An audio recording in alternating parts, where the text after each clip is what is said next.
Hola amigos, bienvenidos a Diose Comics. Aquí les traigo X-Men of Apocalypse Alpha número 1, con guión de Jeff Loeb y arte de Simone Di Meo. Espero que les guste. La historia comienza con una imagen de Blink, quien huye de sus perseguidores, mientras alguien nos cuenta.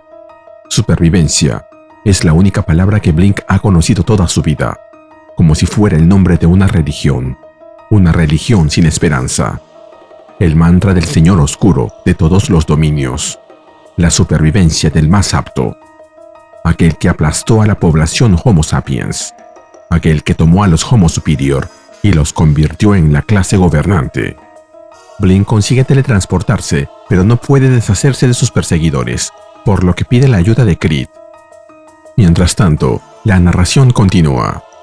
Esa era su era, la era de Apocalipsis. Creed le indica a Blink que siga corriendo, mientras que él y Wildchild contienen a sus perseguidores. Blink lo hace, pero le suplica que tenga cuidado, ya que no soportaría perderlo. Mientras vemos a ambos luchando contra los perros robóticos, se nos cuenta. Victor Creed casi sonríe para sí mismo, como si sonreír fuera algo que recordara. Proteger a Clarice es algo muy diferente de lo que hacía en esos días en que masacraba en nombre de Apocalipsis. Es en noches como esta que espera lavar esa sangre de sus manos. Él conoce demasiado bien a estas monstruosidades mecánicas. Cuando mutantes como Wildchild resistieron el entrenamiento, se dieron órdenes de encontrar una manera más sencilla de cazar a los suyos. Hellhounds, los sabuesos del infierno. La imagen de Holocaust, el hijo de Apocalipsis, se muestra brevemente y se nos cuenta. En ese destello fugaz, Creed ve el rostro de su antiguo comandante, y aunque Creed intenta contenerlo, Sabretooth ruge de vuelta. Liberé a esos sabuesos para recuperar lo que Blink robó esta noche, exclama una voz detrás de él. En cambio, me topo con la pieza más vil de excremento mutante en el planeta, Sabretooth. Tu muerte casi compensará esta pequeña molestia. Creed responde, no uso más ese nombre. Son nombres que fueron usados por traidores genéticos, como tú mismo, Havoc. Solo veo a un traidor aquí, contesta Havoc, la bestia que mató a mi amada Polaris en nuestra noche de bodas. Pero es interrumpido por alguien que le toca el hombro, mientras le dice, basta, Summers. Nunca entenderé cómo tú y tu hermano se apartaron de nosotros. Esta es Rogue, de quien se cuenta que, aunque su nombre recuerda una época en la que solo luchaba por sí misma, ahora es la protectora y orgullosa líder de los Astonishing X-Men. Rogue, ahora con sus poderes, enfrenta a Havoc, preguntándole dónde quedaron los ideales, la esperanza y los sueños en los que él mismo alguna vez creyó, pero Havoc no está dispuesto a escuchar. Él sabe que aunque Rogue le haya robado su poder, la balanza se equilibra a su favor, ya que él tiene una furia descontrolada que ella no. Así que la ataca, derribándola, mientras le dice, nunca entenderás la profundidad del odio que les tengo a todos ustedes. ¿Cuántos a los que amé murieron en batallas con ustedes, necios moralistas? Muere ahora y lleva ese dolor a tu patético esposo, Mac. Pero es interrumpido por alguien que le dice, preferiría no tener que escucharte pronunciar su nombre, mientras lo ataca con carpas de naipe cargadas cinéticamente, que explotan en el pecho de Havoc. Rogue, poniéndose de pie, le pregunta, ¿qué has hecho? ¿Lo has matado? Gambit responde, como yo lo veo, Cherry, o él te mataba a ti, o yo lo mataba a él, y gané esa mano. Mientras lo vemos sujetando más de esas cartas de naipe, se nos cuenta un poco sobre él. Un timador, un forajido, un mentiroso. Remy Lebeau ha sido llamado cosas peores. El nombre al que responde ahora es Gambit. No importa el nombre, hay solo una cosa en la que acepta estar de acuerdo, aunque sea a regañadientes. Haría lo que fuera para asegurarse de que nada malo le ocurra a Rogue. Esa no era tu decisión, le responde Rogue. Yo me habría encargado. Los días en que todos me protegían ya quedaron atrás, Remy. Gambit responde con una sonrisa. Me gusta cómo dices eso, Remy. Y se nos cuenta más de él. Él estaba enamorado de ella. Las noches pasan y quizá aún lo esté. Ella ahora está casada con un hombre que alguna vez fue su mejor amigo. Siempre fue su sonrisa, aunque ella está casada, aunque tiene un hijo. Siempre fue su sonrisa. No sé ustedes dos tortolitos, interrumpe Creed. No es que no pudiera encargarme de esa escoria, pero preferiría no estar aquí cuando Scott Summers encuentre a su hermano tendido muerto. Rogue sugiere dejar el cuerpo de Alex ahí. Creed añade que entre él y Wildchild podrían enterrarlo bajo los cráneos. Por su parte, Gambit propone clavar su cabeza en una estaca y exhibirla. Mientras tanto, la historia nos cuenta. Hubo un tiempo en que seguían un solo camino. Las palabras de un hombre al que nunca conocieron, pero cuyas enseñanzas los unían. Siempre protegeremos a un mundo que nos teme y nos odia. Rogue, sorprendida, pregunta: ¿no se escuchan a ustedes mismos? Si esta guerra nos ha arrebatado la última pizca de humanidad, Homo sapiens o Homo superior, ¿qué sentido tiene todo esto? Pero antes de que puedan seguir con el debate, aparece Blink y les dice a todos que ha recibido la indicación de que regresen a casa y que dejen atrás el cadáver de Alex, ya que no hay tiempo. Así que atraviesan el portal, aunque Wildchild aún quiere seguir jugando con él. De regreso en la base, se nos presenta quien dio la orden de regresar. Son pocos los que lo llaman por su nombre completo: Eric Lehnsherr. Aquellos que se atreven a estar en su presencia lo conocen como Magneto. Esta noche, como cada noche, lo atormenta una pregunta. Él mató a Apocalypse. Recuerda las bombas cayendo. La era de Apocalypse debería haber terminado.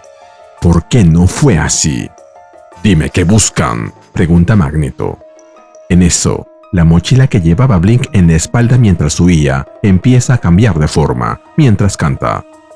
Y ahora, en vivo desde la zona muerta en el nada divertido condado de Westchester, el único, el inigualable.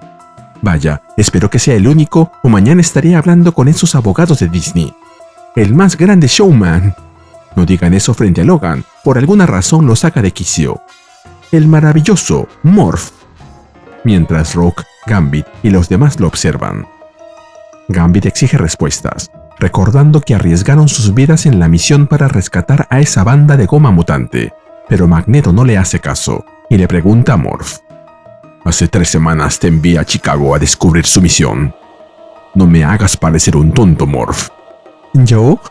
Nunca te haría ver ridículo. Oh, grandioso Magneto», responde Morph. «Han capturado a Forge», le responde finalmente. Rogue cuestiona a Magneto si lo sabía y se pregunta qué pretenden obtener de alguien capaz de inventar cualquier cosa. Gambit responde que la respuesta es obvia: más armas.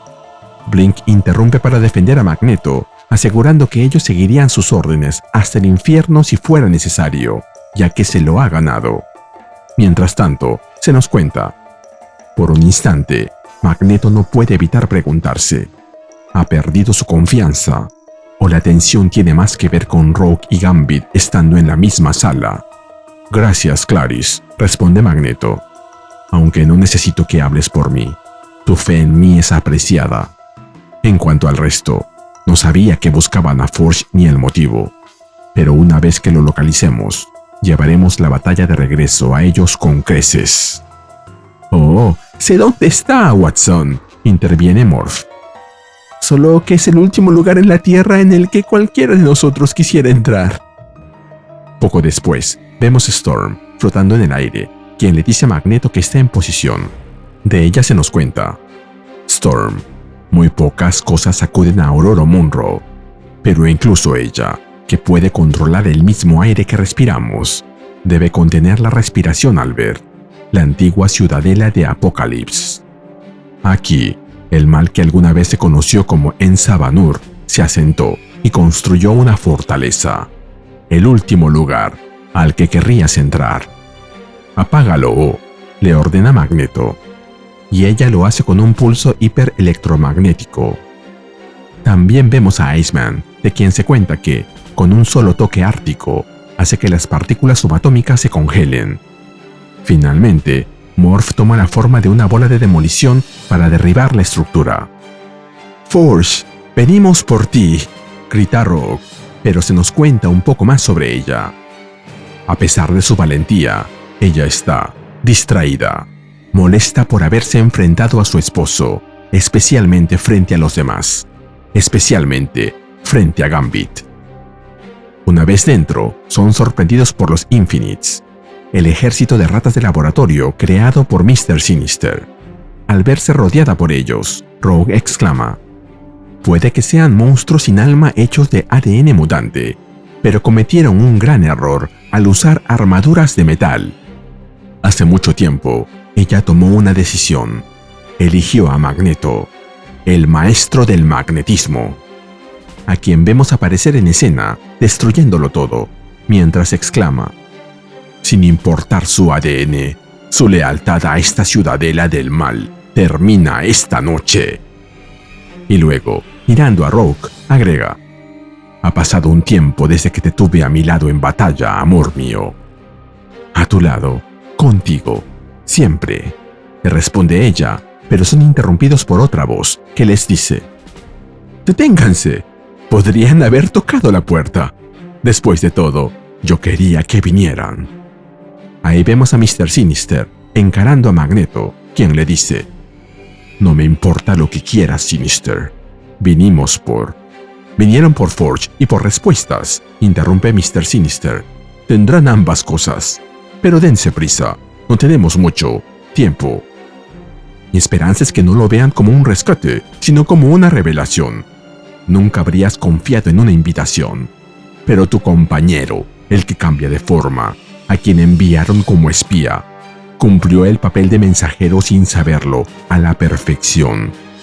Por lo tanto, aquí están. Y lo pasado, pasado está, ¿o no?», agrega, mientras los conduce a su laboratorio. Lo que se encuentra ahí horroriza a Magneto y a Rogue. El cuerpo de Forge yace sobre una camilla, con varios miembros cercenados y un contador en el pecho, además de hologramas de distintos mutantes flotando por todo el lugar. Pero Mr. Sinister, con calma, les explica: «Antes de que hagan algo destructivo, él está vivo, y creo que preferirán que lo mantenga así. Dime, Eric, si no has tenido la misma pregunta rondando en tu mente como yo. Apocalypse fue asesinado por ti. Los humanos activaron su arsenal nuclear, destruyendo este planeta, y todos morimos. Entonces, ¿por qué seguimos aquí? No importa lo que pienses de mí, no importa los crímenes contra la humanidad por los que me juzgues. Sabes que soy un hombre de ciencia, y la ciencia me dice lo que todos creímos, que la línea temporal donde Charles Xavier vivió y murió creó otra línea llamada la Era de Apocalipsis. Cuando eso terminó, y sabes que terminó, asumimos que nuestra línea temporal había regresado al mundo de Xavier». «He escuchado suficiente de los delirios de un loco», lo interrumpe Magneto, pero Mr. Sinister continúa: «Pero el tiempo no se repite, se fragmenta como las ramas de un árbol, el árbol de nuestras vidas».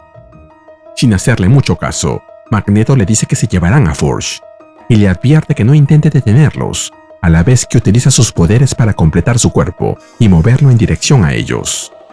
Mientras ambos lo abrazan y le dicen que lo llevarán de vuelta a casa, se nos hace una pregunta. Dicen que solo un dios puede crear a un hombre, pero ¿y si la persona creada era, en su mayoría, un hombre mecánico? Parece que este es el caso de Forge, quien le dice a Magneto: «Lo que dijo Sinister es la verdad. La línea temporal de Xavier no debería existir. La nuestra es la línea correcta. La nuestra, no la de ellos». Rogue reacciona con furia y golpea a Mr. Sinister, preguntándole qué le ha hecho, ya que él no sabe lo que está diciendo. Y Mr. Sinister responde, con calma: «Si acaso aquí se dio algo, pues fue él quien me dio claridad. Tenemos una oportunidad para corregir un error. No importa de qué lado estés. ¿Acaso no quieres que el futuro sea tuyo? Cuéntale a tu mujer qué es lo que te atormenta, Magneto. Dado tu pasado, Sinister, dudo que tu objetivo final sea por el bien común. responde Magneto.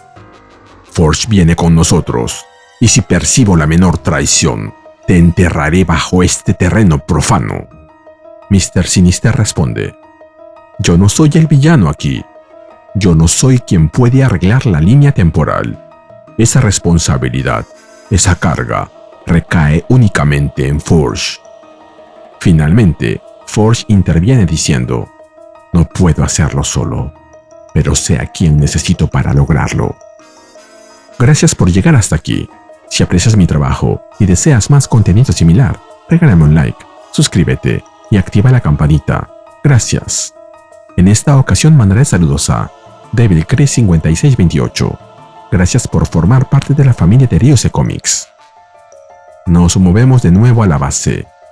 Blink le pregunta a Forge qué le hace pensar que ella podría ser de ayuda, y Forge le revela que construyó un dispositivo, una especie de cronómetro, capaz de realizar saltos en el tiempo hacia momentos críticos. Momentos que definirán su futuro. Agrega que cree que puede ubicarlos en el cuándo, pero necesita de su poder mutante para llevarlos al dónde. Gambit desconfía y dice que preferiría confiar en el diablo antes que en Sinister. Eso de irse a otro tiempo y lugar no le parece una buena idea. Él se despierta cada día seguro de una cosa. Esa es su vida. Cada maldito momento de ella. Saca a Sinister de la ecuación, Gambit, le pide Magneto. En cambio, todos ustedes miren dentro de sus corazones, los sueños que esperaban alcanzar, los lazos que los unen, los sacrificios que todos han hecho. Terminamos con la era de Apocalipsis. Ahora tenemos la oportunidad de comenzar la era de los X-Men, nuestros X-Men. En eso, Blink se retira del lugar a buscar a Creed y a Wildchild, quienes montan guardia afuera. Una segunda oportunidad. Al final, de eso se trata todo esto. Es lo único que Victor Creed siempre ha querido. ¿Lo escuchaste?, le pregunta Blink. Lo escuché, responde Creed. Blink le pregunta luego qué piensa que debería hacer, pero él de inmediato le responde que ya no toma decisiones por ella, pues ha demostrado ser esencial para el equipo. Le recuerda que ella sabe tomar buenas decisiones y que solo debe elegir una. Blink, frustrada, le responde: Vaya, eso no fue de ninguna ayuda. ¿Puedo al menos preguntar qué es lo que vas a hacer tú?, le pregunta luego. Creed baja la cabeza y confiesa que toda su vida él ha tratado de ser algo cuando debió haber sido otra cosa, y no puede perdonarse por ello. Sin embargo, asegura que si tiene la oportunidad de que el tiempo que le queda sea bajo sus propios términos, la tomará sin dudar. Finalmente, le repite a Clarice que ella debe tomar su propia decisión, y que esa será la correcta. Poco después, dentro de la base, vemos a Morph conversando con Magneto. ¿Tienes un momento, señor?, le pregunta Morph. Sin bromas, Morph, contesta Magneto. Sin disfraz de payaso. ¿O esto es parte del espectáculo? No, señor, solo una petición, responde Morph. Quiero que lo sepa. Quiero decir, si me acepta, me gustaría ofrecerme como voluntario para la misión. Magneto le pregunta si eso tiene algo que ver con lo que pasó en Chicago, y Morph responde: No. Ahora sé que fui manipulado. La verdad es que a veces actúo como un idiota, pero es porque tengo miedo. No miedo de salir herido o incluso de morir. Es solo que cuando pienso en usted, en Rogue y en los demás, los veo a todos como héroes. Mis héroes. Me temo que nunca seré tan rápido o tan inteligente o tan poderoso. Pero tal vez, solo tal vez, si consigo que alguno de ustedes se ría o tan solo sonría, entonces tendré un lugar en los X-Men. Tienes un lugar en los X-Men, Kevin, le responde Magneto. Esta misión te necesita. En otro lado, vemos a Rogue conversando con Gambit. Ella ha notado que lleva puesto un saco nuevo, y él responde que así es él. Vivir a toda prisa y morir joven hará que sea un cadáver muy atractivo. Eso es oscuro, Gambit, incluso para ti, le contesta Rogue. ¿Te quedas para despedir a los demás? Al ver que Gambit no responde, le hace otra pregunta. Remy, Lo que dijiste antes, ¿de verdad es así para ti? ¿Un día más en el infierno? ¿Una noche más en el infierno? ¿Por qué habría de pensar eso?, le responde él con sarcasmo. No puedo estar con la mujer que amo. Ella se casó con mi mejor amigo. Es como un sueño hecho realidad.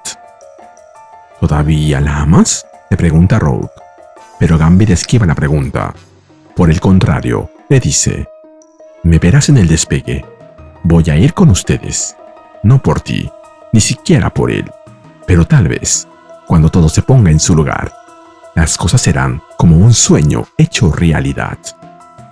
Más tarde, vemos a Forge, Blink, Creed, Wildchild, Gambit y Morph a punto de partir.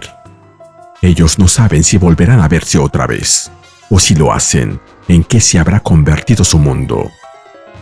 Forge da la señal para irse, mientras que Rogue les dice que ellos se quedarán ahí con los demás, continuando su lucha.